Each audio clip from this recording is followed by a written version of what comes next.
Hi, my name is Maria Esparza, and for the museum presentation project, I chose the Field Museum in Chicago.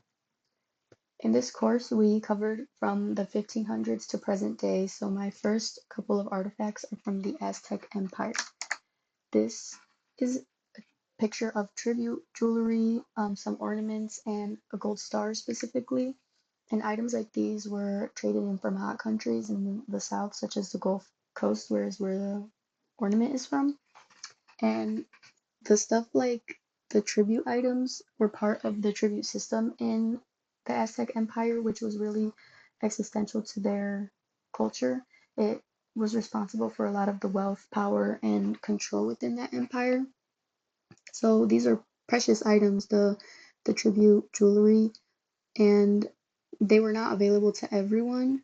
So receiving them as a tribute, the emperor would give them to gifts to brave warriors and accomplished citizens, so not just everyday citizens could receive them.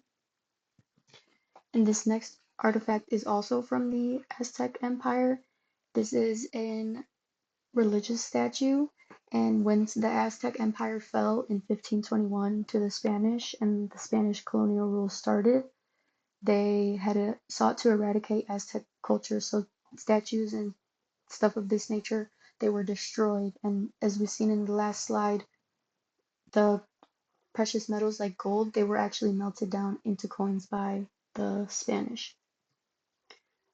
The next artifact is from the microbial exchange, or when the Europeans started to explore the Americas. So this artifact is depicting the spread of disease. So what this has to do with the microbial exchange is that this was a massive transfer of diseases and germs between the Old World and the New World. It began when Europeans began exploring and colonizing the Americas. This led to a big demographic collapse. So by the end of the 17th century, native populations, where Europeans had been through and penetrated and conquered, had their populations had fallen between 60 and 90%. This was part of the Age of Plague, where that was the spread of lethal diseases all the way from the 14th century up until the 18th centuries. And there was no immunity from these native peoples. So stuff like the smallpox, the measles, and the influenza, they drastically impacted them, and a lot of their population was lost. This artifact from the Qing dynasty is an imperial book from Emperor Kangji. He had declared that the Mongols had submitted to the Qing dynasty, so China had conquered its longtime rival. And this shows the expansion of the Chinese imperial power under the Qing. And this artifact is written in both Manchu and Chinese, which shows the multi-ethnicity within the Qing dynasty, as they had conquered the Mongols and now were under a Chinese rule. These two vessels are from the Ming dynasty, so they're two vessels in the shape of horns with influence from the west. So Zheng He was responsible for a lot of maritime voyages, which included global trade. And because of this trade, they had a lot of global influence. So these were influenced by Middle Eastern vessels.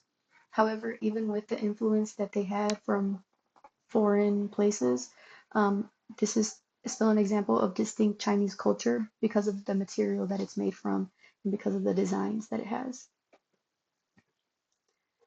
This artifact is representing Pan-Africa, so it's a kente cloth. So the Pan-African Congress, that was 5 meetings that were held between 1919 and 1945 that claimed to represent all Black Africans and also demanded an end to colonial rule. So this specific cloth was worn in 1957 by a Ghanaian prime minister, who wore this cloth to certain independence celebrations. So because of the Pan-African Congress wanting an end to colonial rule and wanting independence, the prime minister would wear this to certain independence celebrations. And it rejects Western rule and style in that sense, that it encourages a lot of African identity and unity, which their independence is a really big part of. And that's a really big part of their independence is that identity, that separate identity, and that united front.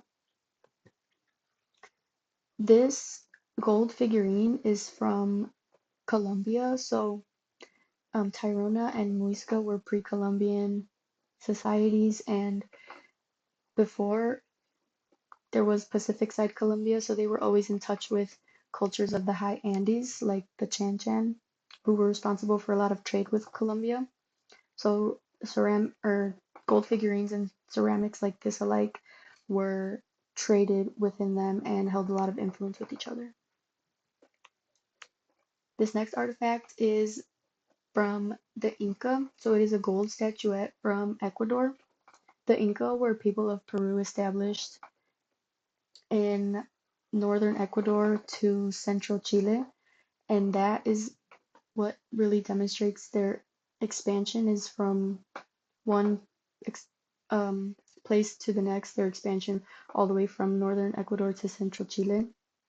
And having expanded so much, they influenced a lot of people. So in their spread of values and cultures, figurines like this from the Inca were influencing others, like the people of Ecuador.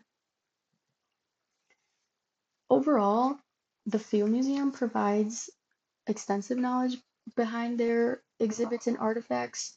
It's set up and numbered in a way that makes it easy to identify the artifacts, and the layout is so that related artifacts are near each other.